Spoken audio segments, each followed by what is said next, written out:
Welcome to Get Your Mind Right, the podcast where merchant services, digital marketing, and personal growth collide. Tune in for real talk, fresh insights, and the motivation to level up. Well, Kylee, welcome back to the show. Hello, good to be back. Yeah, it's great to have you back. So it's been what, a couple months? It has been a couple months. Since you've been on the show yes, now? Yes. Okay. And how many visits does this make for you? This would be my third one. It's my third time Third on one? here. Yes. Okay. Yes, third time's the charm. Yeah. Well, I don't know about that. The first two were well received. Awesome. So that's extra pressure. Oh, love it. So do you know why I have you on today?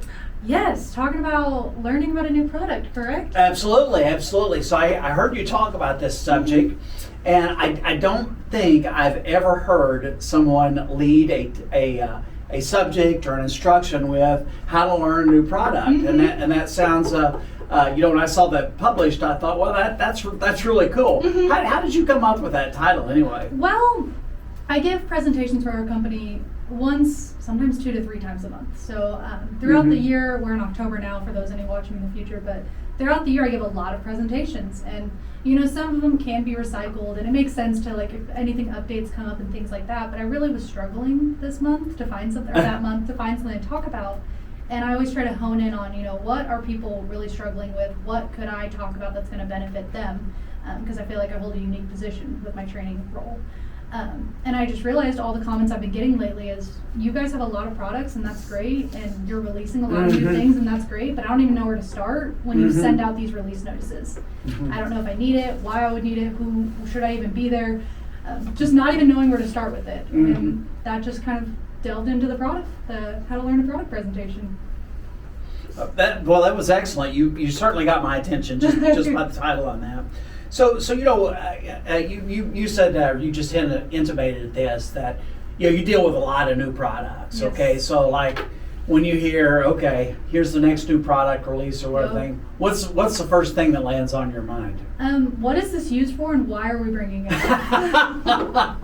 Okay. So why are we adding one more thing to our already plethora of resources? A few months ago I did that sales rep survival kit, talking about what's in our toolkit. So if we're bringing something new into that toolkit, it needs to make sense, right? Right. So first thing is just why. What's the why on it? And there's always a why, right? Those conversations don't start with me when we bring on a new product. There was something out there that made us bring it. And what was the second thing? Second box you want to check? Why we brought it on and what is it used for? What's it used for? Okay. So hopefully you get satisfaction on both of those things by the time it's... Yes. Okay. Yes. Okay, that's good. So there's a issue. It's. I was talking to someone about this very subject yesterday. That I've seen that there's a new product roll out. Everybody gets excited, and yet it seems to take us on every product abnormally long time to get traction with it. Yes. Why do you think that is? I really think it's the fear of the unknown. We all get really, and this is in life in general, we get really comfortable doing what we're good at and selling what we're good at, demoing what we're good at, and we know all the questions that comes with the products we're already selling. Yeah. So bringing on a new one brings up new questions, new learning opportunities to demo that product, new pricing that you have to learn to make sure you're not underwater. So it's really that fear of the unknown, and I think just kicking that off, you just got to start jumping in. There's really no room for hesitation in this industry, and I think that's the same thing when we bring out a new product. No room for hesitation. I think that's right. That's right. So when a rep is, you deal with a number of reps that some have pretty tight vertical focus, and some of those have vertical interests. Yes. They'll go outside of that. So how does a rep go about determining when they're looking at a product? Hey, does this really fit with what I'm doing or not? Yeah, so when we get a new product and when we finally release it to the field, we'll send out this new product alert. It's very bold in the subject line, new product alert, and what it is. That email is usually fairly brief. We don't want to, just put a bunch into an email that makes no sense to anyone who hasn't heard of it, but it'll always include an intro call. So that'll be our huddle calls. It's going to include pricing, usually just a quick blurb of what it's usually used for. You find it on their website pretty easily, and the huddle call. The huddle call is really what you need to join. So even if it's something that, for example, we brought on Rectangle Health, Practice Manager Bridge, that is healthcare. So maybe healthcare was never on your radar. Join that 30-minute call, that intro call, because it's going to be with the partner that we work with at that product. They're going to tell you who they are, and what it does. That first call is going to give you details of where you can use this, right? We usually have a follow-up call about a month later from one of our internal team members. That call is going to tell you essentially, how do I implement this, and why do I need, how the heck am I actually supposed to use this? Right. So attending those 2 calls, even if it doesn't fit your vertical, is going to give you an opportunity to get your foot in the door of a vertical maybe you haven't touched.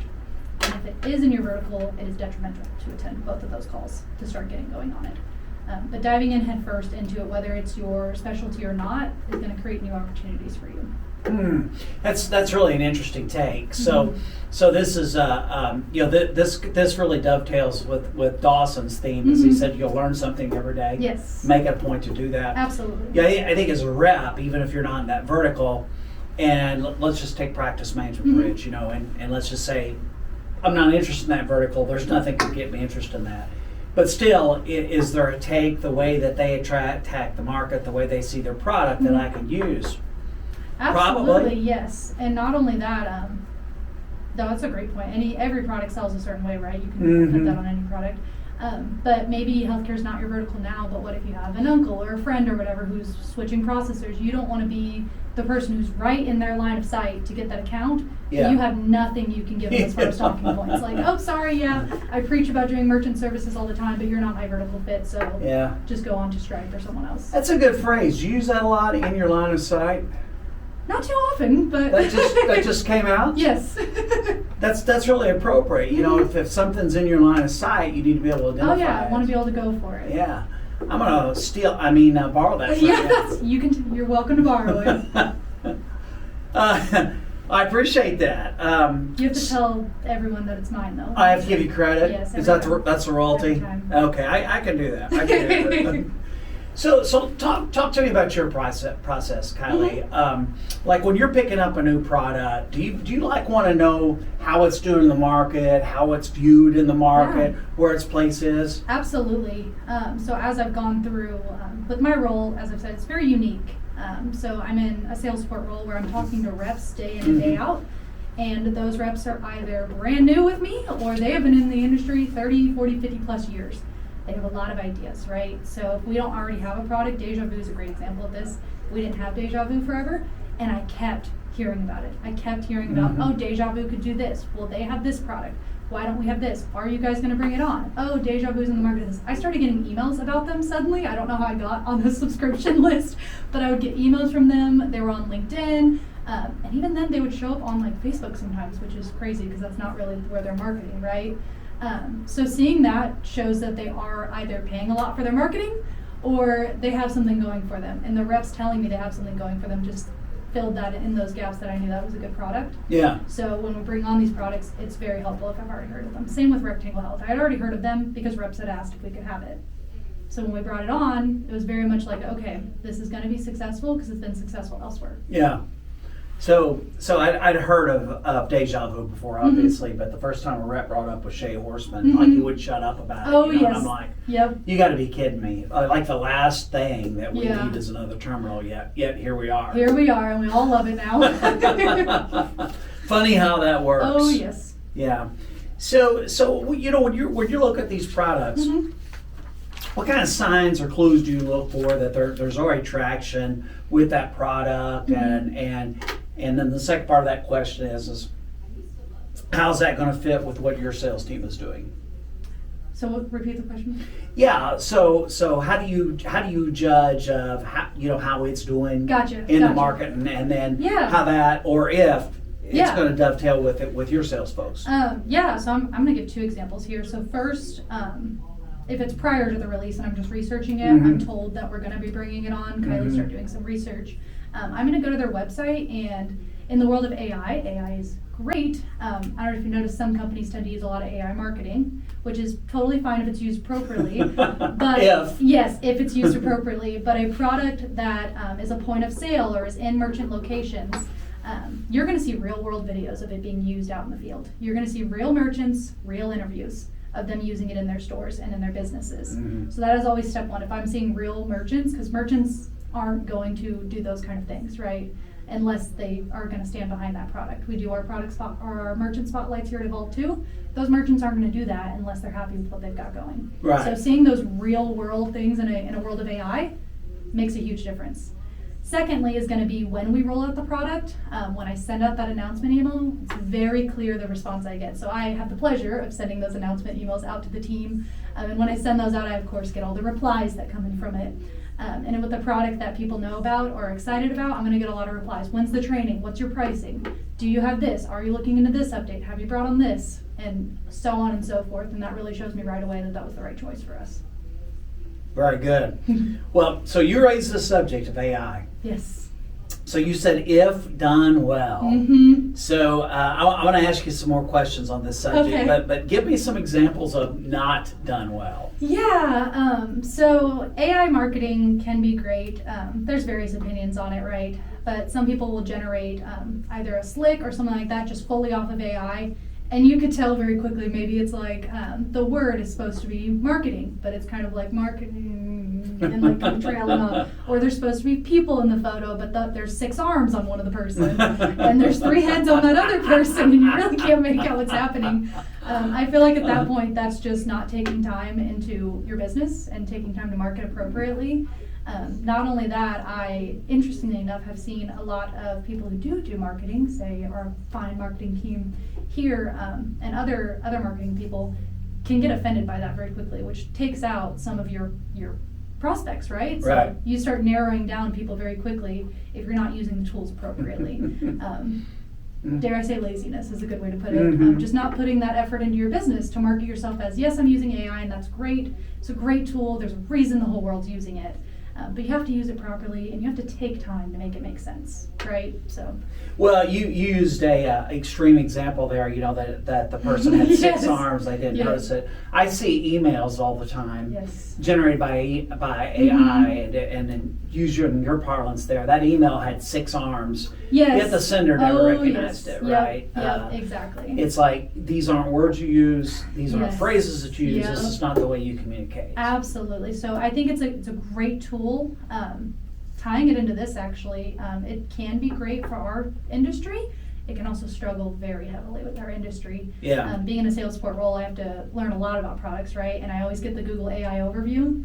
But what Google AI overview will do is pull from several websites and tell me 2 things might work together, and they don't. Mm-hmm. So if I do just 5 more minutes of research, I can find the true answer for that, Mhm. right? So the AI tool may have given me a direction, but it didn't give me the answer. I need to go find that answer still with the direction. So it'll give you all those articles, then you can narrow down what you're looking Right. for. Right. Yep, so there's a way to use it for sure. We used a word earlier that I think you used it in the context of marketing that said that, I think you used the word lazy. Yes.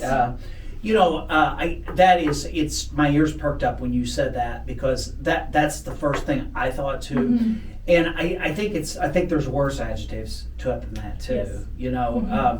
It's people, especially in written communication, is like, you like when you send me an email, Mhm. that's like a reflection of who you are Yeah. and your professionalism, and also you got to put your stamp on it, Mhm. right? Oh, yeah. And I see emails, and it's very evident to me the sender didn't even look at it before I Yep. send it. Yep, at this point we're all just talking to each other's AIs. Yeah. Well, no, they're trying to get their AI to talk to Yeah. me, but I look at that. I really, you've completely lost my Mhm. attention. And I can name these people by name that do this too, Mhm. right? And the problem that they have, I don't think they realize this. I look at everything they do through that lens now, right? Mhm. You're the type of person that just copies and pastes something and you blindly send it out. Yeah, and that's a Okay. reflection of you. It is. That kind of person will get you hurt too. Oh, absolutely. Yes. Yeah. So once again, you brought this subject. I'm hijacking your whole That's okay. title here. So how are you using AI in your everyday life? Yeah, so the way Well, forget that. You're in your professional. Yeah, of course. So with what I use AI for a lot is I send out a lot of announcement emails, and a lot of those announcements are our webinars. Mhm. They are Evolve University, things like that. I got to get people's attention. So I normally will formulate an entire announcement. I will, from the heart, take it all down, make a couple notes, write it how I normally would. And if I'm using AI to help me out with it, I will strictly tell AI, I need this to stay in my formatting and how I Mhm. normally format, but is there any way I could make this more professional or more exciting? And whatever it gives me back, I will never use what it gives me back. I will take what I've used and just go back to my original and just kind of throw in a few different words, sentences. If it's using a word I would never use in my life, I'm probably not going to put that in my email. Yeah. It's very clear that wasn't written by me at that point. But I do send out a lot of announcements, and I think to well over 600, 700 people. I'm sending emails to them every week, several times a week. That's a lot. Yes. If I send the same thing over and over again, not only is that a reflection of Evolve, that's a reflection of me directly. Mm-hmm. So I really get that forward facing to everyone who works with our company. So I use AI just to fine tune it just a little bit. So that's not the same thing every time. My point is driven across and it's still professional and exciting. Okay. Yeah. Okay. It's funny how you mentioned that. You and I use that tool in certain contexts a similar way. I use it to get my problem is getting started. Once you get me started, I get a couple ideas, then I can get going. But getting started is very, very difficult. Yeah. So I appreciate what you're saying there. Of course. I'm using it. There's not a day that goes by that I don't use it extensively. As you know, I'm in a lot of meetings. Yes. It's just simple stuff like turning a transcript into an executive summary. Yes. Oh, so valuable. Yep, absolutely. So valuable. So let's talk about personal life here. Okay. I'll tell you a couple of ways I use it. It is a very good resource for cooking. Yes, I have heard that. You haven't used it for that? I haven't used it for that, no. Oh, it's so good. Like for example, I've got some Brussels sprouts, and I want a really crispy, flavorful, sweet glaze on. It'll tell you exactly how to do it. Show you the technique. It'll be like say sweet teriyaki. I don't like sweet teriyaki. Yeah. Okay, here's 5 other options for Gotcha. it. It's very, very good for that.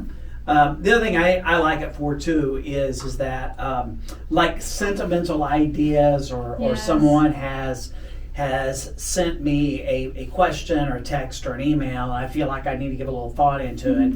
That's really a good jump start for me. And this is how I use it exactly like you do.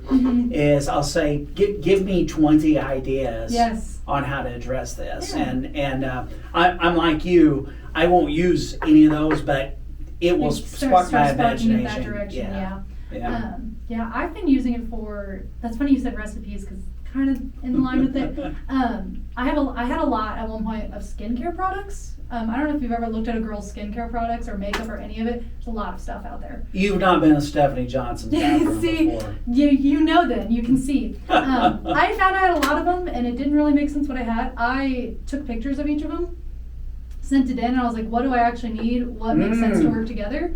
And it broke it because there's ingredients all over those too. And like everyone has different like skin textures and everything, and it broke it all down for me. I did the same thing with on the planning side and sentimental things. I was a maid of honor. The wedding was actually just this weekend. It's done. But I was a maid of honor, and she's a big Swiftie. And I know Taylor Swift items, but not great enough to plan a bachelorette, a bridal shower, gifts, things like that. I used AI for that. So to give me ideas of how to move forward with that. So definitely use it in both the sentimental and the practical sense. Yeah. So you said Swiftie. I was on a call. This was about 2 months ago, and I'll tell you who it was after it was over. But I could tell on the Zoom. You have like the Brady Bunch panels on going up there. That this individual was like really excited, and while the call's going on, he's sending me these texts. Right. Well, this call that we were on, I'm guessing. How old is Taylor Swift? Like 35, maybe? Okay, so this woman's approximately her age. Well, he's trying to tell me this is Taylor Swift's best friend. What? Okay, so when it was over, and I'm like, yeah, that seems pretty obscure. I looked it up, sure enough. Is her name Abby? Yeah, that's her. That's her. You met Abigail? Yeah. Yeah, I would have known it till you said that. But yeah, multiple choice, I picked it out. Yeah, she's real pretty, redhead. Redheaded, yeah. And Taylor's even written a song about her. Yeah, redheaded Abigail. So so my daughter-in-law is a massive Taylor Swift fan. So I'm all excited because I had the Zoom. I did a screenshot. She's like, Carly goes, I've never heard of her. Yeah, and that's like an older Swiftie type of thing that you need to know. But you know who Abigail is. You know who Abigail is, yes. Are you a Swiftie, or you just happen to know this? My best friend of 12 years is a Swiftie, so I'm a Swiftie by nature. Oh, got you. I kind of have You're to forced be. into it. Yeah, but I've gone to the shows. They are really good shows. Yeah. They are really good shows. Well, my son, as you might guess, being his wife, he was a. I was making sure it's blinking. Yeah. Okay, I think we're still good. He was. She's a Swiftie, so you're pretty much a Swiftie by marriage, and he really didn't want to go, but he was a convert after the first show. He said she was just phenomenal. Oh yeah. Yeah. But we really got off the ledge here on this. That's okay. So one of the things you talked about too, Kylee, on learning a product. Yeah. On this notion of getting credentials and actually offering that demo. Now, I know from experience that's no mean feat doing this. Like if one wants to give a demo, there's pretty good dedication in to just not only giving a passable demo, but there's a big risk there. You can absolutely screw it up and lose an opportunity over it. So what's your take on that? Yeah, so as far as demo goes, if you can get a demo account for the product, do it regardless if your plan is to give merchant demos or not. Another piece of this is it's good to keep in mind what products offer merchant demos. Not all of them do, but some of our partners actually have offered up a Calendly link where you can just schedule a demo with them to actually see that. You attend a couple of those, you kind of start getting the gist of it very quickly. If our partners aren't offering merchant demos, it is a bit of more of a feat to get that done. But hopping into that demo account allows you to first off see, okay, I know nothing about this product. Can I run a sale? That's going to tell you very quickly if it's simple, right? Okay, I ran a sale. Do I know how to do an invoice? Usually there's a big old button that says invoicing. If there's not and you can't find it, you're already starting to learn this might be a little more of a complex product. And then you can start narrowing down what kind of merchants you might give that to. So before you even try to learn it, just hop in there and see what's going on. Does it make sense? Is it easy to use? Sometimes they're real, like Swipe Simple. I think anyone could give a demo on it right off the bat. You could log in and go. Something like Optimize, no. I think you would have to watch a couple videos and kind of get your footing in the door on those. I was watching you when you said on Swipe Simple anyone could give a demo. Yeah. You were getting ready to say even you, John. Even you, John. You could hop into Swipe Simple. I knew it. Yep. I knew it. Yep. Anyone could. It's very clear. I can tell by the look on your face. Oh yeah, anyone could do it. It's very clear and easy to use. Optimize is a large gateway that has a lot of features, a lot of reporting, a lot of different, there's like 3 different ways to even send a payment link. There's a lot of different fields of invoicing, lot to it. I wouldn't shame any rep for taking time to learn that. On the flip side of that though, we have several RAs who that's not a product our partner gives demos of. And they hopped in with sales support for about 20 minutes. They said, hey, this is what my merchant needs. Can you please just show me how to do this? And they ran into the meeting. They may have fumbled a little bit, but the merchant appreciated that cadence on it and just the honesty on it. And hey, I know it can do this. I can't show you right now. Let me get back to my team and get you the answers, but this will work. Merchant sees it. You can run farther with this than I could have from the get-go. You're confident in the product. Let's do it. So that authenticity, even if you kind of fumble just a little bit, is going to help a lot that you're willing to hop in there. I gotcha. Yeah, I agree with that. So along those lines is there's a couple schools of thoughts among sales rep when they're proposing a product. Like some reps, what they want to do is they want to come in and just let's make it up. Let's say it's a terminal. Yeah. And they'll say, well, kind of here's 3 terminals. They'll all work for you, and they'll kind of lay out a grid for you. And the other rep, what they want to do is that they want to take a deep dive into what you're doing, what you need to do, and where your gaps are, and say, hey, Kylee, this is the one that you want to go with and why. Now you personally, what's your stance on this? I would much prefer you take the time to get to know what I need as a business owner and tell me what product. I don't know anything about these terminals. I don't want to have to go research these terminals or poke around on them for a little bit.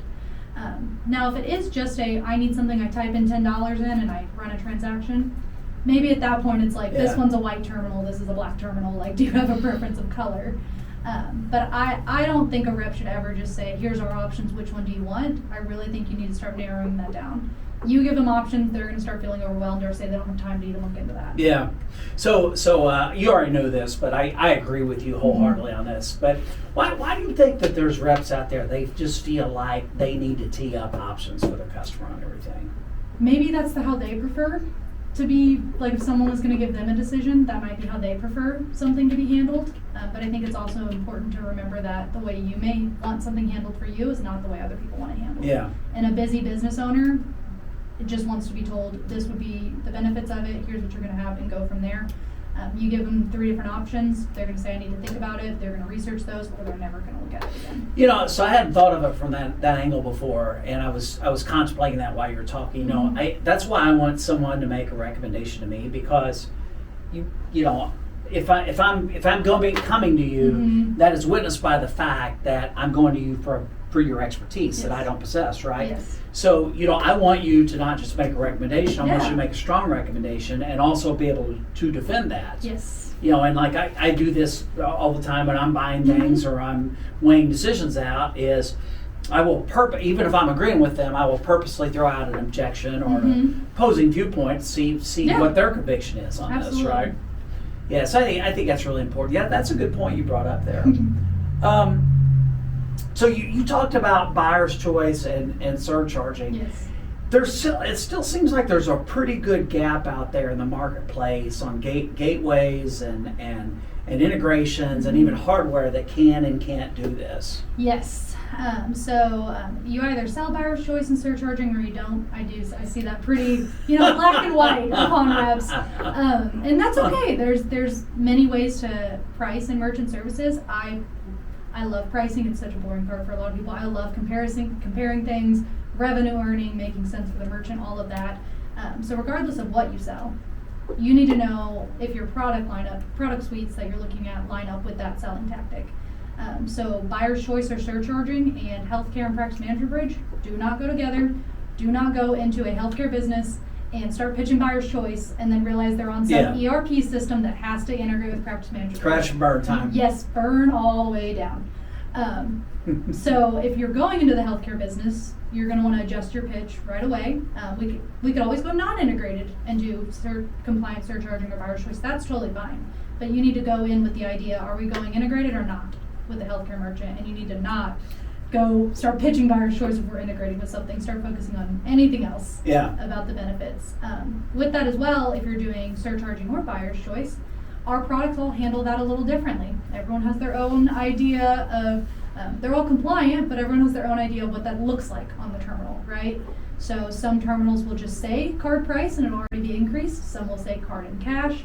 Some will do card and ACH. Some do an inventory, whatever it may be, how they expose that. While it may seem very minor, if you're selling one product, you might as well just learn everything it can do and how it does it. That way when you get those objections that we talked about, or questions, you can answer exactly how it does it. You know, it's I want to tie this back to something we chatted about earlier. This is a notion of reps. Sometimes they don't want to learn new products. I've seen this happen before. Reps, they really develop. They know a product inside and out. They're very comfortable with it, and not only that, they like how it integrates with them, right? And how it interacts with them. And as a result, when they're talking to a merchant about it, there's a lot of enthusiasm about it, and those demos seem to go very well, right? There's a lot of passion and conviction about it. So therefore, they're successful with it. So I think that's tough sometimes too, because to get off that, because hey, man, what I'm doing is working and continues to work. Why do you want me to change this? Well, the next rep is going to walk into your merchant's business, and maybe you've had them on a DES 3500. It's a broad example, of course, but like a DES 3500, that's always worked for you. That's been great. It's what you place in all your merchants.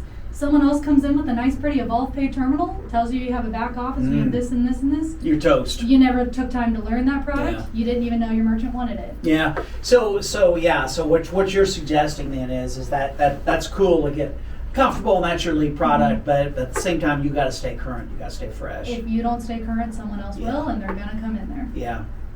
Yeah, I see that complacency. It's not always complacency, but your next step from that is becoming irrelevant, and I cannot imagine anything worse than being irrelevant. Oh yes, I have. They're all great reps, but I've watched reps stay stagnant for a couple of years, and then they come in hot, like I've got to learn. I've got to learn this stuff. Yeah. All of my merchants are leaving for Modern Solutions. Yeah. I've got to start picking them up, and once they start picking it up, you start seeing those deals come in because they're current customers that they've upgraded, whether they lost a few in the time period.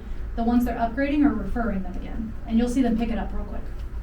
Yeah, you would have gotten a good chuckle out of this. So I did a podcast with Emily Brandenstein the other day, and I told her this, and she didn't know this, but it was just a little over 2 years ago. I was offering the digital training in EU, right? Mm-hmm. And she kind of like looked at me, she didn't know that, and I said, I'm like a dinosaur now. That's how quickly it has changed, and as you know, I have Bree on the show regularly, and it's a learning experience for me every time. Yes. So it just moves very, very, very quickly, and you have to stay up with it. So this is I'm gonna ask this a tough question here. Okay, so I want you to step outside your shoes here, but knowing what you know, if they're a rep, if you're a sales rep out there, how should they utilize you and your team and not utilize you in terms of a new product? Yeah, so a brand new product, I would recommend not calling us and saying, hey, you released Deja Vu, what is that? Take your time to read the email that was sent out, because I'm going to start reading you the email that I sent out, right? I'm not going to take time to over-explain it in a different way than what was already sent out. So take the time to read that email, read the pricing, go to the website. The website wants to market them how they want to be seen, right? So that's like Deja Vu's website's marketed how they want to be seen. Mm-hmm. So that is the quick way to grab benefits, what it's used for, how to use it, things like that, what they offer. Very quick way. They're going to want to showcase that immediately. And then once you start looking at that, maybe then call me, Kylee, there's these P's and Q's and Z's and X, Y, W, everything in the alphabet on these terminals. What does all this mean? Valid question to get started. Okay, well, your P1s are going to be your ones that you're going to go with, do this, and start walking them through. Then you're going to start following questions. That makes sense, right? Well, then when would I need a QD? Do they have a point of sale? Do they have things that are going to start making sense for us? You'll get enough knowledge to go to a merchant, have questions about that merchant, come back to us, and keep going from there. But it's important to get a foundation. Our team is phenomenal, and if you have no foundation, we're going to help you out. We absolutely will. But you're going to go so much further if you come in with those questions ready. My favorite time is I answer the phone, sales support, this is Kylee. Kylee, I've been researching this thing and I have questions. Let's go. You started somewhere. So what questions do you have? That's what I'm here for, is that advanced support. So starting off that research and then bringing us in is going to help you. It's going to take you very far. Absolutely. Mm-hmm. Okay. Very good. So how do you balance on learning new products? I mean, that literally could be a full-time job for you. Yeah. Learning new products and doing your full-time job. Yeah. I put stuff on in the background a lot. Not everyone can do that, I know. But I'll put things on in the background a lot. If they have a YouTube channel or they're doing a demo or we had a webinar and it's been a while, I'll throw it up on the background to listen. If they have any sort of marketing, I'll go through it. But really just as we get through merchant accounts and examples, Deja Vu was one that every time we had a new merchant ready to write on it, Dawson was the one who was on the pre-calls. I had to give it Dawson, okay, I think this is all they're billing. I think this is what they need. Am I correct? Yes, you're correct. Or you missed X, Y, Z. So let's keep going. I'm not an expert when these products are rolled out. I'm learning too. I know much more than those who just got rolled out too. But I'm learning alongside too. And I am working with our product partners. I know with Deja Vu, it's Amanda and Larry a lot. And love Amanda at Deja Vu. She got so many questions from me when we brought them on. Simple things that now that I look back at my emails to her, I'm like, oh, why did I ask that? But leading on the product partners, learning as the more the reps sell it, the more I'm going to learn about it. And I might start learning things that I didn't know even existed on it. Mm-hmm. Excellent. We got time for some off-topic subjects here? Sure. All right, I'll tell you folks out here before we started today, Kylee got to enjoying my late lunch, which was pretzels and ranch. Oh, yes. Quite delicious, by the way. But we're talking a little bit about being nervous before game time. Mm-hmm. Do you mind talking about that? Yeah, absolutely. Go ahead. Yeah, so I was just kind of mentioning that no matter what it is, I kind of mentioned I present 1 to 3 to 5 times a month to our entire team. And no matter what I'm presenting on, I am nervous before it. I get a little, the little butterflies, my chest gets a little red, I review my notes a lot, but I think it's important to be nervous because if you're not nervous, you're a little too relaxed, right? Yeah. If you're not nervous, you're going into it with a very chill mindset. Maybe it's not going to come off as professional as you want, and things like that. So holding myself accountable is really what causes that nervousness, but it's really just because I want to excel in what I'm trying to do. Yeah, and I'll tip my hat to you. You use that, right? I mean, you talk very fast. Very seldom do I hear you trip over your words. I mean, Thank you. Your brain and your words fire at the same speed, which I'm not always able to do that, obviously. I'm consistently during calls, like I have a little Post-it that'll say like slow down. Slow down. Oh yeah, and I'll put a timer up on my phone. So I set my phone up on a timer, and every slide I check what time it is when I start that slide and when I end that slide, and I'll almost have like a thought of how long I was supposed to spend on that. Wow. Yeah, so you really are holding yourself I talk accountable. really fast. When we were training Melanie in sales support, she used to watch my lesson leads to review them, obviously products, things like that. She would tell me, I could watch John's presentation or Megan's presentation, put it on 2 times speed and understand it. She's like, I can't. I almost have to. I have to listen to yours at the speed they're at. But thank you for saying that, because my mind does just go really fast, and I just really want to get that out there, right? So I appreciate that it comes out properly. It does, and I know you enjoy. I know this for a fact. You enjoy what you do, and you bring a lot of passion to it, and that shows through. That cadence works with it. I heard you wouldn't ever think about a guy like Michael Jordan being nervous, right? And he was asked about this before, if he ever gets nervous. They were like saying it as like a flip question. He goes, oh yeah. He goes, every single game before I walk out the tunnel, he calls them butterflies. He says, I feel it in my stomach. And people are like looking at him. He was dead serious. And he says, he goes, I think for me, it's a number of things, but he says, but that nervousness is part of it. And then his rejoinder was, he goes, if that ever goes away, he says, I think I'm done. Yeah, absolutely. So, I agree with it wholeheartedly. Yeah, you wouldn't think about a guy like that, doing that. But again, he's using that to drive himself. Oh yeah. So let's talk about reading. Yeah. Yeah. So once again, she got to. I don't know how we got on this track before while we're eating pretzels before we start chatting here today, but you were fortunate that you had readers in your family. Yes. So we were talking about reading to kids, and I had mentioned that my reading level was always a little higher because I have 2 older sisters. So they're both 2 years older than me and then 4 years older. So if a story was being read to us, it was not at my level. Never inappropriate, of course, but just not where I was at. So I picked up chapter books really quickly. I picked up what they were reading. Like, they finished a book, I would get the book, and on from there. So yeah, I really picked up reading pretty quickly, and it was a really good way. As the little sister, there's a lot going on with 3 kids, and I could really just kind of go into that moment and get out of the world for a little bit and hone into wherever I was at that day. Yeah, that's really served you well for the rest of your young life so far. Absolutely. I was really lucky in that regard too, in that I had my mom and dad and sister were all big readers, right? And then especially, I don't know, I guess I've just got the one sibling. I think part of it was attention, but even more than my mom and dad, and they were really good story readers, but I really wanted my sister to read to me, and I would just absolutely wear her out with that. Oh yeah. So yeah, it is it's like I think it's like the greatest gift you give to your kid or a child. I know you're very close to your niece, a child in your life. Oh yes, yeah. Just never ever forget that. Yeah, absolutely. Kids don't read as much anymore. It's really sad. And that's a reflection of who's raising them. Absolutely. So yeah, that's really an important thing. Well, Kylee, as always, was great having you on the show today. Absolutely. Any last words, sage wisdom, advice you have for us? Yeah. Or me?